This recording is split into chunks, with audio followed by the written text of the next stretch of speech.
எலிசபெத்துக்கு பிரசவ காலம் நிறைவேறின போது அவள் ஒரு புத்திரனை பெற்றாள். கர்த்தர் அவளிடத்தில் தம்முடைய இரக்கத்தை விளங்க பண்ணினார் என்று அவளுடைய அயலகத்தாரும் பந்து ஜனங்களும் கேள்விப்பட்டு அவளுடனே கூட சந்தோஷப்பட்டார்கள்.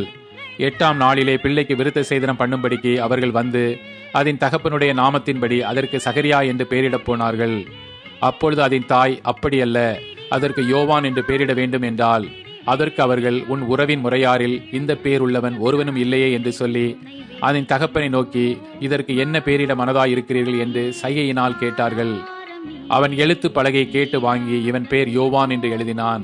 எல்லாரும் ஆச்சரியப்பட்டார்கள். உடனே அவனுடைய வாய் திறக்கப்பட்டு அவனுடைய நாவும் கட்டவிழ்க்கப்பட்டு தேவனை ஸ்தோத்தரித்து பேசினான். அதனால் அவர்களை சுற்றி வாசமாயிருந்த யாவருக்கும் பயம் உண்டாயிற்று. மேலும் யூதேயாவின் மலை நாடெங்கும் இந்த வர்த்தமானங்கள் எல்லாம் சொல்லிக் கொள்ளப்பட்டது. அவைகளை கேள்விப்பட்டவர்கள் எல்லாரும் தங்கள் மனதிலே அவைகளை வைத்துக்கொண்டு, இந்த பிள்ளை எப்படிப்பட்டதா இருக்குமோ என்றார்கள். கர்த்தருடைய கரம் அந்த பிள்ளையோடே இருந்தது.